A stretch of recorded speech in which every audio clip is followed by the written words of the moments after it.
原版大举189.2万元起，但是经过百奔之王巴博斯改装之后，价格都不能用飙升来形容，那是翻了近10倍，来到1200万元起。但一辆同为巴博斯操刀的车型却卷到极致，4驱428马力，100公里加速3.9秒，这参数足以媲美部分超跑，那就是奔驰 Smart。可能有部分车友对巴博斯这个品牌没怎么听过，我这里就简单科普一下。巴博斯是世界上最大的改装厂之一，改的最多的车型就是奔驰，也接保时捷、劳斯莱斯等车型的活，绝对不是什么不知名的小作坊。在94年就受超跑品牌布加迪的邀请，共同打造周年纪念车型 EB110SS。他们的口号只有客户想不到，没有他们做不到。在1983年，一位不差钱的中东客户想要在他的奔驰500 SEC 上看我将以高达型来司机，就找上巴博斯，这个是当时绝无仅有的壮举啊。Sorry，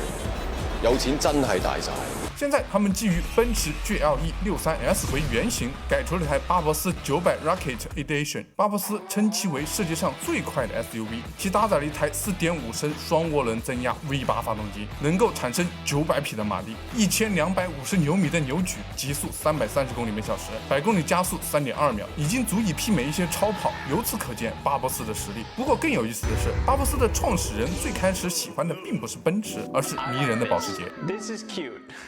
在上世纪70年代，巴博斯的创始人 Bodo Boschman， 我们就叫他上巴。上巴在早年是一位绝对的保时捷车迷，经常开着保时捷上下班，本来也不是什么大事，但巧就巧在他上班的店是奔驰专卖店，而且这家店还是他爹开的。想象一下，你开着一家华为专卖店，而你的儿子却把苹果手机摆在门口展台上，你是什么感受？所以上巴不出意料的被他爹训斥了一通。我们一家都是开 Benz， 你开保时捷，怪不得你没车位。于是为了能在他爹店里停车，他就心甘情愿的把保时捷卖了，勉为其难的去他爹库房里挑了台平平无奇的 W116， 这台车也就是当年的 S 级而已。可见上巴对此事毫无怨言。当时的奔驰御用改装厂 AMG 才诞生没多久，还没被奔驰收购。而上巴虽然心甘情愿的把保时捷卖了，但骨子里还是喜欢刺激速度的人，所以自己便走上了改装这条路。直到有一天，一位客户来店里看车，无意间看上了上巴这辆奔驰，希望上巴也能帮忙改装一下自己的车，这让上巴嗅到了商机，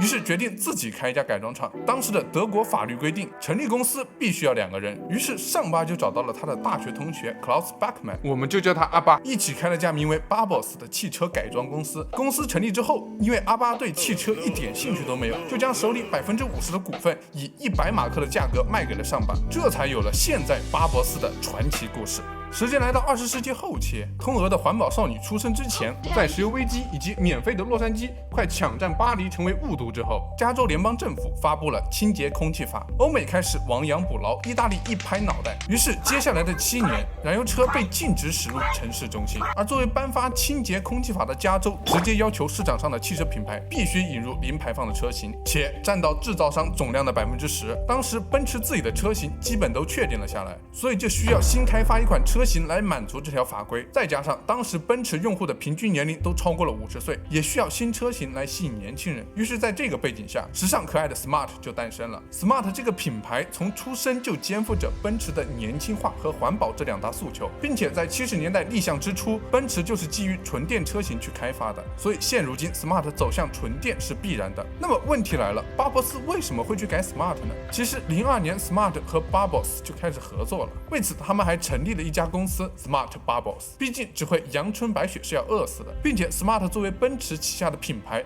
和 Barbos 合作必然是强强联手，产品力一定不会差。就拿这次的 Smart 精灵1号 Barbos 性能版来说，我们先把基本参数说一下。相比原版，它多了一个115千瓦的前电机，总功率来到315千瓦，100公里加速从6.7秒变成3.9秒，66千瓦时的3元锂电池组中规中矩。续航距官方所说或为